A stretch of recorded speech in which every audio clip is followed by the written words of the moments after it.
Growing up in my house, I was raised by my grandparents, and they was really strict Southern religious type people. So there was a lot of gospel LPs in my house. Mighty Clouds of Joy and that kind of stuff. Plus I used to go to church on Sunday, Tuesday, and Friday, all right? That's how I came up. But, you know, that was my grandparents' musical influence. But I had, my grandmother was taking care of her sister's children, and they was younger and they listened to R&B. So I listened to all of that stuff too, all of the slow joints, you know what I mean, all of the cats that came out back then. We're talking about early 70s type music like that. Earliest hip hop memory was I was at the bus station in Jersey City. Somebody was walking by with a radio and they was playing King Tim III on the radio. And I heard these dudes rapping over the beat, and it was the craziest thing I ever heard. I was like, wow. So I went back and told my man about it. He's like, yeah, I heard that. And so, you know, boom, for me, that was the beginning.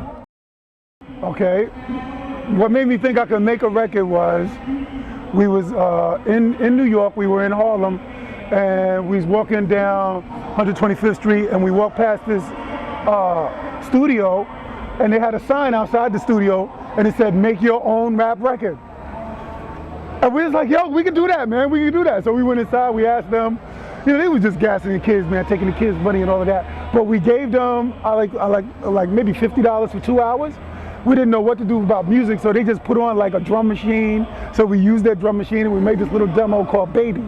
Because we was like, I think we was like 17, 18. So the only thing we was really interested was, you know, chicks.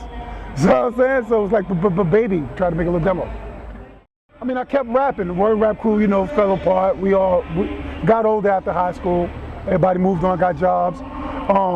Friends of mine from high school, though, have moved to Irvington, not far from where the 45 King was living at. So I ran into them in Irvington, and it was like, yo, man, what's up with y'all, man? I ain't seen y'all, blah, blah, blah, you know, love, love.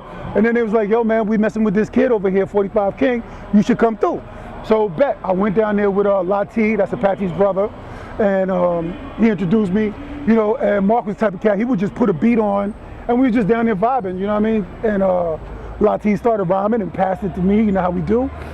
So I started rhyming, and the rest, as they say, you know, was history. 45 King called me up the next day, got my number from Latee. I was like, yo, man, I think we should make a demo. You sound like you're ready to get into the music for real, blah, blah, blah.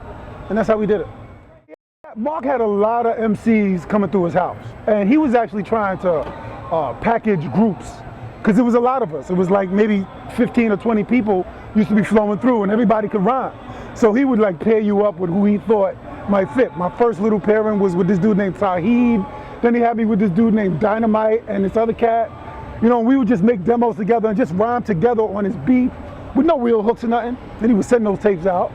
But, you know, nothing really seemed to fit with my style. I don't want to say like I was so, you know, far ahead of these guys, but we didn't sound like we belonged in the same group. So Mark was like, look, you just do a song and we'll see what we can do with that. So I did that. We gave that to Red Alert. Red Alert played it on the radio. Stu Fine from Wild Pitch Records called Red Alert to ask him, yo, what was that I heard you playing? Red gave him my number. Boom. That's how I ended up on Wild Pitch. It's kind of a mixed blessing. I was doing all right on Wild Pitch Records. You know what I mean? I had a nice little underground following. These cats in Germany sampled the acapella from one of my songs, and they mixed it in with some beats that they had, you know, some Doug Lazy samples and some Antronic stuff, and some Jocelyn Brown for the hook. Boom. Threw it all together, one pop, shook it up real good, and came out with The Power. So now they're selling that record. They wasn't selling it, but first they was playing it in clubs. People started requesting it, so they was playing it on the radio. And they wanted to do something with it. They got this guy, Turbo B, who was really nobody, and they said, yo, we need you to perform this record. And they put the record on, and he would go out on stage and do my vocals. All of my vocals, when I do The Power, Turbo B used to do that same record. It was only one version. Harvester Records said, look, we got a deal for you guys. So they was like, okay, and they jumped on it. They didn't try to contact the original artist or his label, and they just put that record out in Germany. So the Jungle Brothers was out there. They saw the performance, Turbo B up there doing my song in a remix. So they called me up and was like, yo, Rob, you got to get on this. These dudes is out here wilding, they doing your record and blah, blah, blah. So I was like, all right, I went straight to the record label. When I got there, they already had a copy of the record. He had like a 12-inch, you know what I'm saying, vinyl. They were still using vinyl. And so they showed it to me. It was like from Anonymous and, you know, you guys need to check this out is what it said. And that was the first time I heard the power in Wild Pitch Office. And it wasn't the kind of music I was doing, you know what I'm saying? Because like I said, my stuff was like a little harder. But this was a dance tune. I recognize good music when I hear it. So I said, all right, let's roll with it. So we put it out.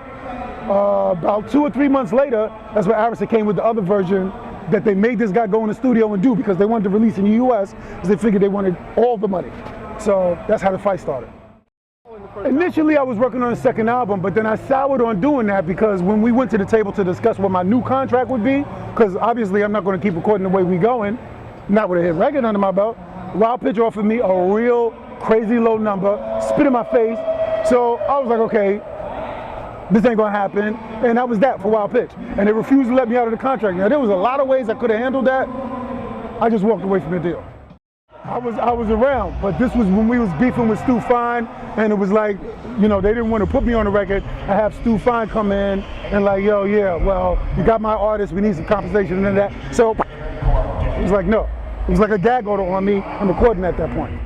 I was signed with Wild Pitch. No, actually, I think I got released before '97. I got that release like around 92 or 93, something like that.